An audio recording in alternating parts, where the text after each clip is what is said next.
Welcome to the Carnivore Cast, the podcast focused on the carnivore diet and lifestyle, with practical advice from successful carnivores, citizen scientists, and top researchers. I'm your host, Scott Myslinski, and I'm here to speak with experts and experienced carnivores to get answers to your biggest and meatiest questions while helping you live your best life as a carnivore. This episode is brought to you by Elimination Electrolytes. This month, we're switching it up with an exclusive offer that's only for VIP LMNT partners, including Carnivore Cast listeners. You can now receive this free sample pack along with any regular purchase when you use my custom link, which is provided in the show notes or my Instagram link in bio. That's drinklmnt.com/carnivorecast, all one word. And as I said, I'll include the link in the show notes. Elimination Electrolytes are convenient, evidence-based, and delicious. And get yours today to help support the show. Thank you. Barry Luijbrets at Improving Barry on Instagram is a health and wellness enthusiast, lifelong learner, and teacher. He started as a software engineer and taught over 500,000 students online about software development and architecture in topics ranging from HTML to quantum computing and cloud computing. Barry struggled with his health for a long time, and traditional medicine failed to help. After analyzing his health from a whole body, holistic perspective, he learned how to improve all aspects of his health and well-being, and now creates content to help others feel better and live longer. Welcome to the show, Barry. Thank you very much for having me, and a great pronunciation of my last name. I tried. I'm sure I butchered it a little bit. But thank you so much for coming on. I'd love to just start with hearing a bit about your story and your background, and how you got to where you are today and this Improving Barry brand you've latched onto. Yeah, sure. I'm Barry. I seldom pronounce my last name in English because it just doesn't sound very nice, because it's a Dutch last name. That's why it sounds so complicated. So I live in the Netherlands, where it's nice and cold. And like you said, I started out as a software engineer and architect. I still do that, by the way, right now. That's kind of how I make my money. So I create software programs for people and help people with cloud computing. And I also teach about that. So that also relates to my story. So back in the day when I was very young, I grew up as a normal kid in the Netherlands.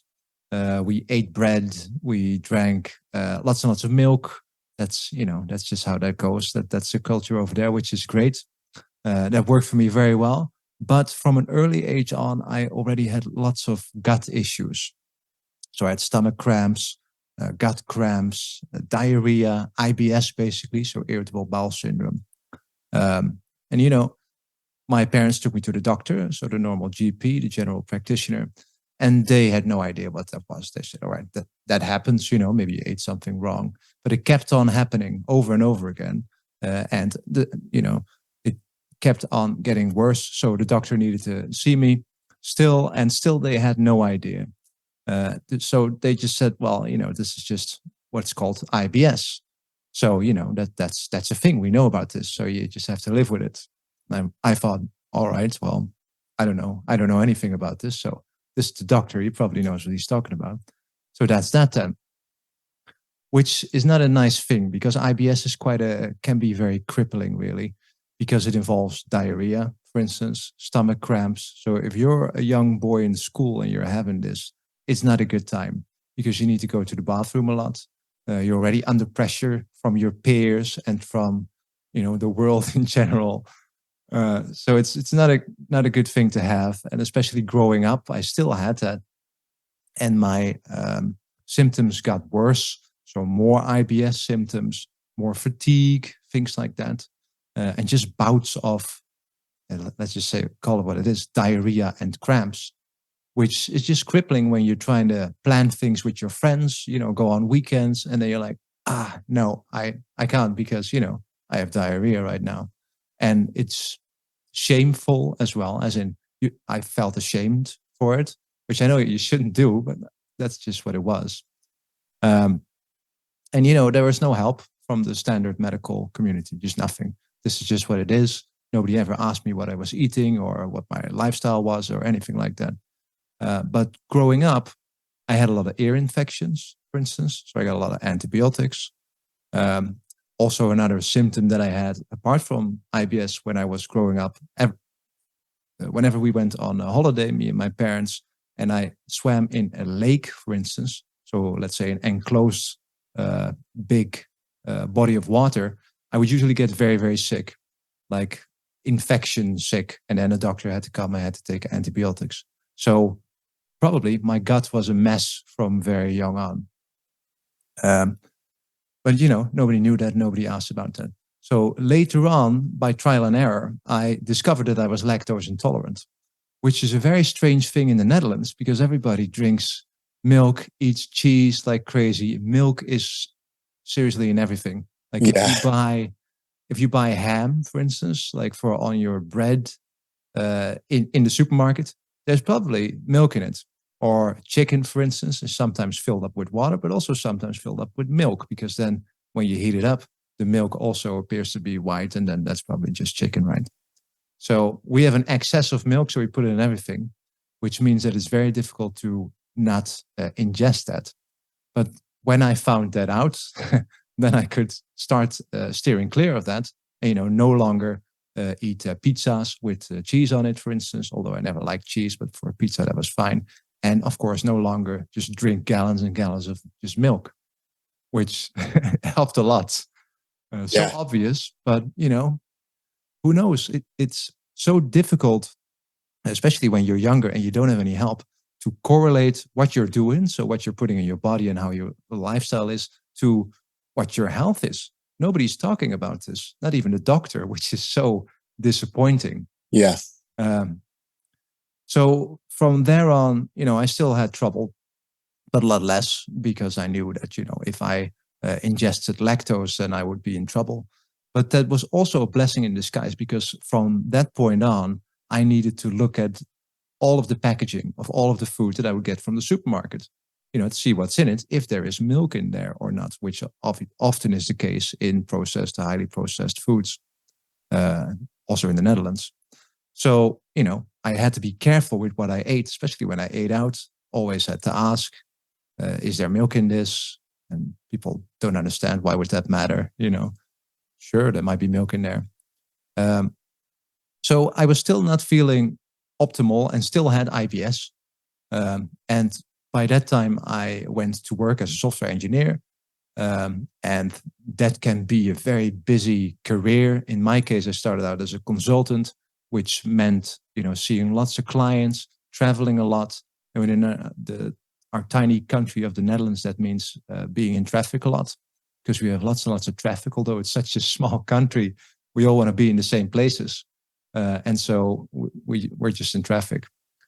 So lots of work, lots of stress from work, lots of busy time, lots of bad food from the microwave packages and such, just easy things, because I get home late, you need to eat something quick, do some more work, learn something more, and then the next day you do it all over again, get up early. So that whole cycle made me more and more tired. So I didn't get enough sleep, didn't get good food, although I did avoid lactose. Still, I was not in a good place there. And then in the weekends, I would blow off steam with my friends by, going out drinking and eating bad food and then sleeping in. It's a very, unfortunately, usual pattern that people are doing. You work hard, then you blow off steam, you sleep in, and then you do it all over again the week after. And of course you feel tired because, you're busy.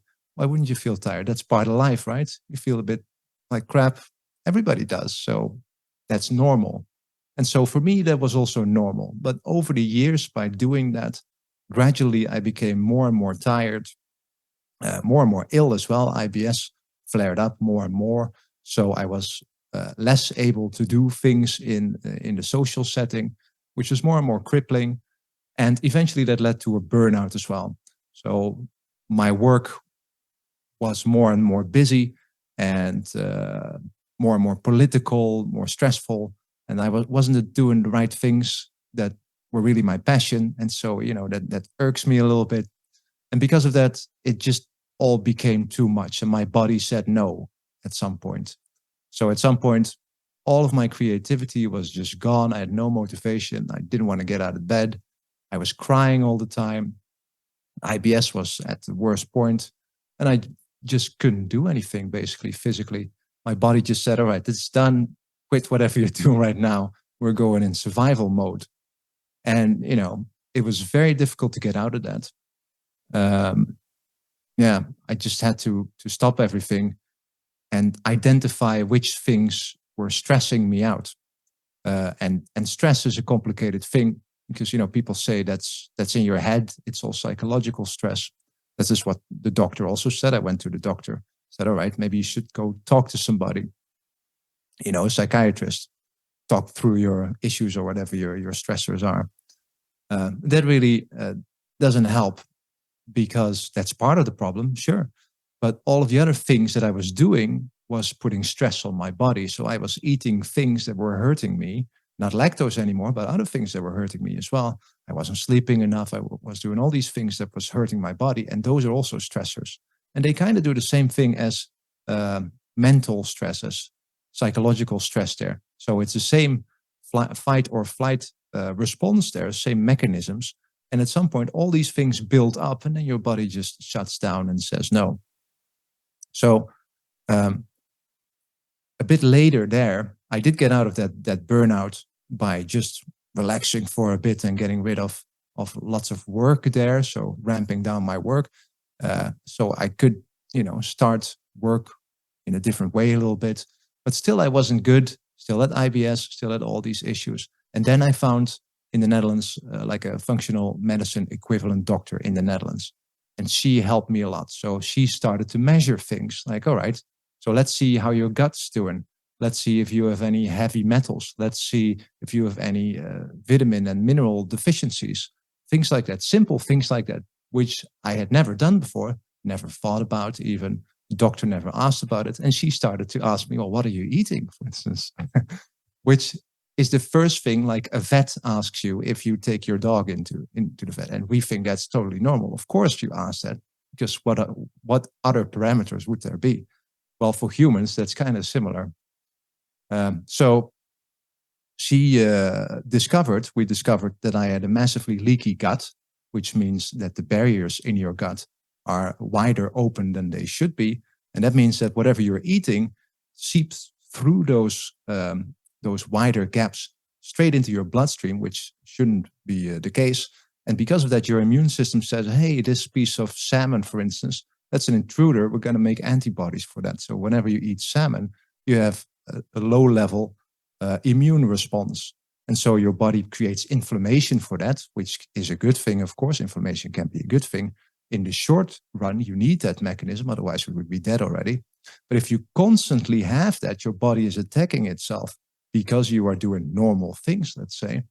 That's a very bad thing, of course, because then you're constantly under stress and your body does not have the capacity to heal itself whilst it is doing all that stuff. Because your body can heal itself. You should just leave it alone and stop hurting it for a while. But I was constantly hurting it because my gut was a mess, like I expected. I was still eating things that were hurting me. We also discovered that. The main culprit there for me was gluten. That was making my gut more leaky, and also the alcohol as well, and also the stress from work and things like that. So taking all of that stuff away and some supplements as well, over time healed my gut, which was a very big thing. And then I, felt a million times better already. So once that was the case, all of those crampings went away, diarrhea subsided, IBS basically was gone. And then I could start to heal myself more and become more resilient to the stressors of the world, like work or, life in general, whenever something happens. So that was basically the starting point there. Long answer. This episode is brought to you by Optimal Carnivore. Many people I talk to struggle to get enough organ meat on a carnivore diet. There's debate about whether you need to eat organs or not, but I like to supplement with organ meats and it makes me feel better, and many carnivores would agree. Optimal Carnivore was created by carnivores for carnivores. In fact, I was consulted during the formulation, which is pretty cool. They have a unique organ complex that combines 9 different organs, liver, brain, heart, and more, all from grass-fed, grass-finished animals in New Zealand. And taking 6 capsules a day is the same as eating an ounce of raw liver. And it's completely freeze-dried, and they use a very high-quality process to retain all the nutrients. You can use the link in the episode description or the link in my Instagram bio and use the code Carnivore10 to save at checkout and support the show. Thank you. I can certainly relate, and a lot of folks can too. Something you said from the beginning about how it seems like such a simple change with like the lactose intolerance thing, but it's actually so rare to step back and for people to examine how what they're eating affects them. And that's why I think elimination diets are so effective, and something like the carnivore diet can be an excellent baseline for someone who can then either choose to go forward from there with a carnivore approach, or can slowly reintroduce things. But you can fairly quickly identify things that can be causing lifelong problems for you. And like you said, that's just very rare for doctors or anyone you would normally see professionally to suggest. Yeah. And I also like the fact that you say the first thing a vet asks you is, what are you feeding your dog? It's very true, but I will say from a pessimistic point of view, it is usually because they're selling dog food. That's the difference. And it's like, oh, you're not using this? Okay, here, buy our dog food. Unfortunately. Yeah. That's just the way it is. And I guess, how did you go about educating yourself at the same time as like seeking help, and how did you think about that journey? Yeah, so from a very early age, I was always interested in learning more, and always interested in learning about how the body works, because I figure we all have a body, so you should know how it works. And I was always interested in like the diagnostics of it, which ties into the software engineering, where you do kind of a similar thing. You're always diagnosing things like, what's the root cause here? So I was always thinking that, what would be the root cause here? About other people, never about myself, of course, because I didn't tie that together. But I was always very interested in things like anatomy, physiology, things like that, how viruses work, how cells work. It's just super interesting stuff to me. So I always read about that. And then when the internet came about, you could read about that everywhere, and you could just go nuts, which I did. I went down deep in all sorts of rabbit holes, and then podcasts became a thing. So I consumed all of those that I got my hands on. And you hear about the paleo diet, you hear about keto, you hear about all these wonderful things, and doctors that healed themselves from crazy illnesses, from MS to cancer, with all sorts of lifestyle interventions, usually with diet as well. So I've always been learning about that type of stuff by myself, not in a official manner by medical school, because I knew that I would go crazy if I would go to medical school, because I knew what they were teaching there. And although that's very helpful, you will be put in a little bit of a box where, you have to just execute certain protocols, which I've seen over and over again, of course, in the doctors that were trying to help me. And they were definitely not bad people. They had the best intentions. They were trying to help me. They just didn't know more than their education, and they did not have the time to look any further, or to, be more open-minded and spend more time with me, because that just doesn't exist, because, the insurance company just doesn't cover for that. And the next patient is coming in 5 minutes. So the system just doesn't work like that. So I knew I never wanted to do that. So I went into more of a systems biology / functional medicine way of thinking about things, especially then when I met the functional medicine doctor that helped me as well. And from that point on, I was unstoppable in learning.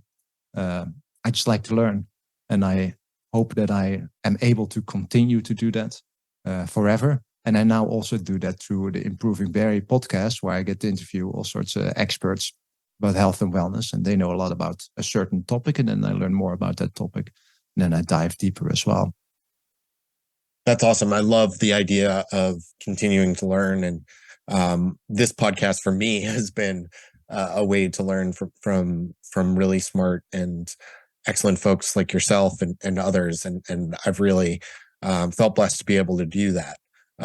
So that's really cool. And I guess what has worked for you, and how has your diet changed over the years through this health journey? Yeah, so when I got all the information that I had a leaky gut, and that all of that was bad and needed to change, so I started on a new diet. So no more gluten there, so gluten-free. And that's very difficult to do in the Netherlands because everything here is bread-based. So we start our day with bread, we smear some stuff on there, jam or ham or, peanut butter, whatever. That's the variation, but the basis is bread. Bread for lunch, bread for dinner, or for breakfast, and then for dinner some potatoes with some pasta stuff. So carbs is the basis, and then the rest, you color in around it. Maybe a little bit of meat, maybe vegetables, stuff like that. So I had to quit all that, and I was like, all right, so what can I eat now? This is going to be very difficult for me. So I started out with gluten-free stuff, which you can find in the supermarket, right? You have a gluten-free aisle, and there you have gluten-free bread, which is also bread, but then gluten-free. So that's not bad for me, I thought. But that stuff is like quinoa-based bread, things like that. So highly processed crap, basically. But at least it doesn't contain gluten. So I was happy. I was doing that. And I was eating lots of salads with fish. So for instance, for lunch, I had a big bowl of salad with just leafy greens and tomatoes and, everything I could find, and some fish and olive oil, things like that. I thought, okay, this is good. This is healthy, right? Because, vegetables are healthy, but always I still had this bloating and fatigue after lunch, and then throughout the afternoon, and then also again after dinner as well, that fatigue. And I was still, not there. Even though my gut was healing, I wasn't, I thought, actively eating things that were really hurting me. I still wasn't there. I still wasn't, on. My performance was off, basically. And I could also see that in my poop, basically. So it was just off. It's just not good. Although at the time I thought this is normal, right? I just need lots of toilet paper, have lots and lots of bowel movements per day. That's how it goes, right? That's what everybody's doing. So that's probably normal. And then I, throughout my learnings, I learned that probably more protein is a lot better. I'm not the youngest anymore. I'm turning 40 soon. That's still not old, but I know I need more protein now than I did like a decade ago. So I figured, okay, how am I going to get more protein? So, lentils, for instance, right? Lots of protein in there.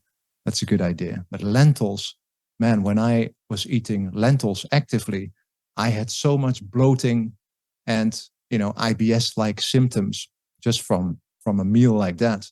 Like, all right, this is not the way to go here. Fish, great stuff, but, contains so much heavy metals and plastics and crap from the ocean. Yeah, also not really the way to go. I do love meat. I love eggs, things like that. So I thought I would just, go about and eat more of that. And then I found out that there are actually people around that eat nothing else but meat and eggs and, things like that. I thought that's cool. Maybe I should do that as well. But still, I was always still, afraid of fat. That's what we all learned, right? You need to eat carbs, and fat is bad for you because you get cardiovascular disease from fat. That fear has never really gone away. I still have it in the back of my mind when I eat a very greasy steak. I'm like, oh, is this going to hurt me in the long run? It's delicious, I don't know. I'm not 100% convinced yet about the cardiovascular disease thing. But now I eat an animal-based-ish diet. So, eggs, ground beef, steaks, things like that. Lots and lots of eggs, and fruit as well, honey and fruit, things like that. Occasionally, I also eat potato or something. I can handle that, and that's fine. I exercise a lot, which means I also need carbs, and in the form of potatoes, sweet potatoes, things like that. I feel for myself that I can handle that well, and this is a very important thing. Everybody needs to try things out and see how they feel about that.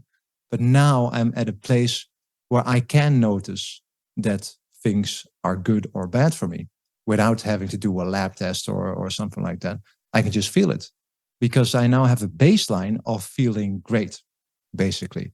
So when I wake up, I don't need a coffee to start my day because I just have energy. I will drink coffee because I like coffee, but I don't need it for energy, basically. I can, not eat for a while. That's totally fine. I can skip breakfast if I want. I am completely level with my energy.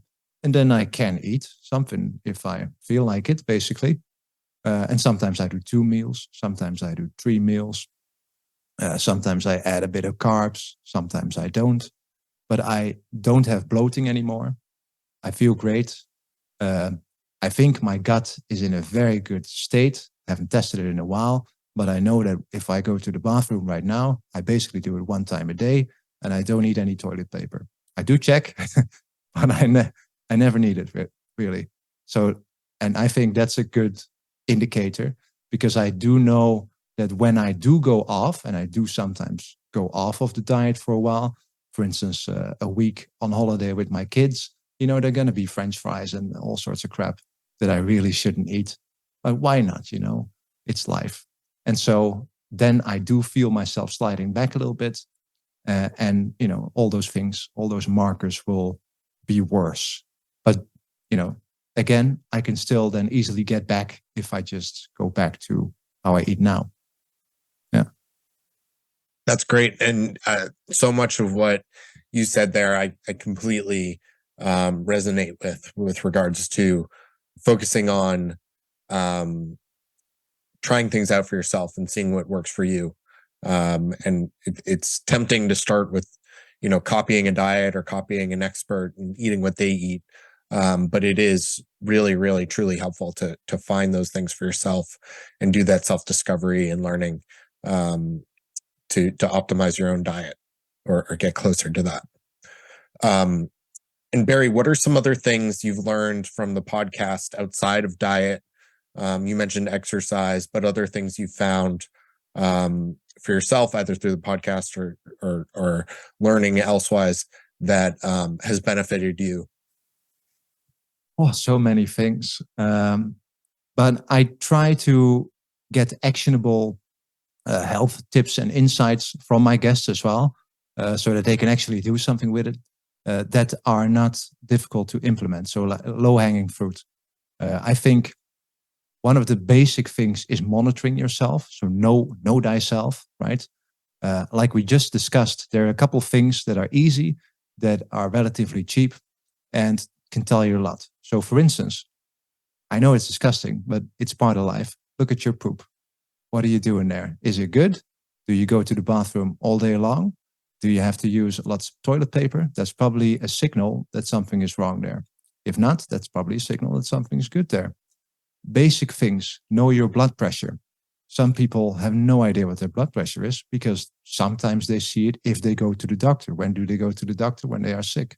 That's a bad thing. Buy a blood pressure meter. It's relatively cheap. Do it once a month. Do it, I don't know, every 6 months. Doesn't matter. As long as you know your baseline there. If you see that it's completely off, then probably something's wrong. Same with your heart rate. Know your heart rate. I know it's in smartwatches and things like that, but not everybody does that. Not everybody wants that. Still, try and find out what your heart rate is. What's normal for you? If that is completely above what would be normal for your age and gender, then you're definitely something off. So those 3 things are very simple things that you can just go and measure at home nowadays. You should definitely do that. And then, that's like a baseline. So know yourself. And there's lots more things that you can do, like we just talked about with a functional doctor, like testing your gut, testing for heavy metals, testing for vitamin and mineral deficiencies, all that type of stuff. If you're feeling great, and maybe there's no big need for that type of stuff. Now, I'm a data nerd, so I will try and do that as much as I can. I just want to see all of that stuff.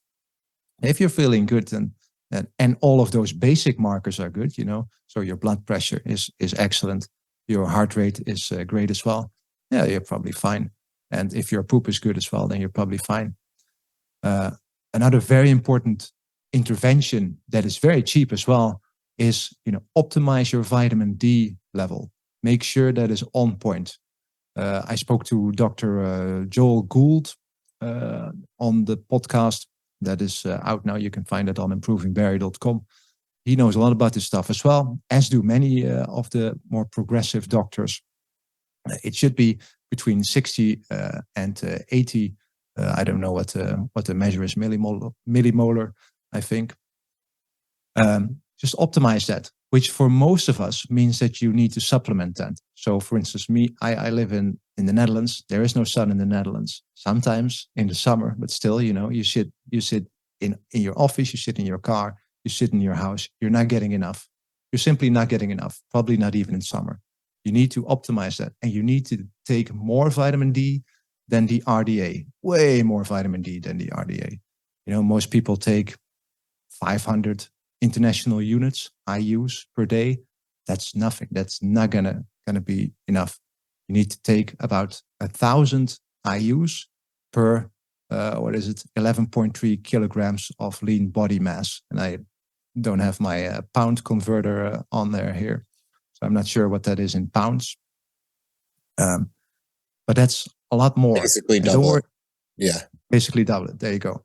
And don't worry about toxicity, because you can't really take too much of this type of stuff. For instance, if you go and stand in the sun without a shirt on in the summer for 20 minutes, you're going to make 30,000 international units right there. And you're not going to drop that, I promise you. So it's not toxic for you. D3, make sure you also take K2 with that so that you can actually utilize it. So if you can find a supplement that has both, excellent. And take it royally. So do that. So measure the basics, take vitamin D3, and take magnesium as well. That's also a non-toxic thing. If you take too much of that, of a certain type of magnesium, you'll find yourself going to the bathroom. That's the worst that can happen there, basically. But take 500 milligrams to a gram per day, because you are deficient in it if you're not taking any supplements in that, probably. Unless your diet is extremely on point, which for most of us isn't the case. If you think, well, I can get most of this from plants and stuff, which I guess most of your listeners will not. But that would also not be the case, because the soil is depleted. And that means plants do not have all of these minerals in them as well, which then also means that the things that eat those plants and convert it into meat for us probably also are a bit mineral deficient in there as well. So you need to supplement that. So I think those are the most basic, easy to implement things. Measure the basics, take D3 with K2, take magnesium. There are a lot more things. I'll mention one more, which is as soon as you wake up, look at the sun outside. Even if it's not there, even if it's cloudy, open your window, open a door, get outside for at least 5-10 minutes, because that sets you up for a great night's sleep. That starts your circadian rhythm. Your eyes, the sunlight that goes through your eyes activates something in your brain that tells the rest of your body, all of your cells, hey, it's time to start. And then the countdown starts until you go to sleep. If you don't do that and you wait for 3 hours, for instance, and you look at your screens, then you're not going to be set up for optimal time to sleep. And you might have trouble getting to sleep, staying asleep, and getting enough deep sleep and REM sleep. So yeah, those are the basic things I would recommend. Yeah, those are all fantastic tips. And I certainly supplement with vitamin D and K2. And I think that's a really healthy habit, as well as just trying to get as much sunlight as possible. Yeah. But Barry, this has been fantastic. Really great to meet you, learn your story. Thank you so much for sharing it and being so open. I'll link to your Instagram and your podcast. Is there anything else you'd like to share with the audience before we say goodbye? Well, for one, thank you very much for having me on the show. I like your show a lot. You're helping a lot of people, I think. So keep up the good work. So for everything, go to improvingbarry.com. From there, you can find the podcast and all of the socials and such. You'll be fine from there. And, if you are on the verge of eating carnivore, animal-based, and you're not sure because of maybe, cardiovascular disease, maybe you don't like Paul Saladino, or maybe you think, I do need the fiber, or all those things. If you're doubting, why not just try this for like 30 days? Because the thing is, like you said earlier, it's a great elimination diet. If you have good quality meat with no crap in it, basically, then you're going to eliminate all of the things that might hurt you, because meat is highly nutritious. So if you do that for 30 days, you're not going to be deficient in anything, because you're eating all of those things with lots of energy and lots of nutrients in them. You're not going to be eating things that hurt you. And from there, I promise you, you'll probably feel great from 30 days. And then you can, take a look at, well, I want to eat tomatoes as well. Okay, try tomatoes, see how you feel after tomatoes. And then you can just reintroduce foods. But why just try it? Why not? You just have one life to live. If you don't try this, you're never going to find out, right? So there's nothing to lose. Yeah, I agree. That's fantastic advice. Well, thank you so much for coming on, Barry. It's been excellent to meet you, and thank you so much for the interview. And yeah, I'll make sure to have links to your website and socials in the show notes, and hope you have a great rest of your day. Okay, you too. Thank you very much. Thank you for listening to this episode of the Carnivore Cast. If you enjoyed this episode, please review on iTunes. It really helps us out. And share it with a friend. What questions would you like answered, or who would you like to hear from in the carnivore research community? You can find me on Twitter, Instagram, and Facebook at CarnivoreCast, or go to carnivorecast.com. You can also email me at info@carnivorecast.com. I'd love to hear from you. Until next time, keep it carnivore.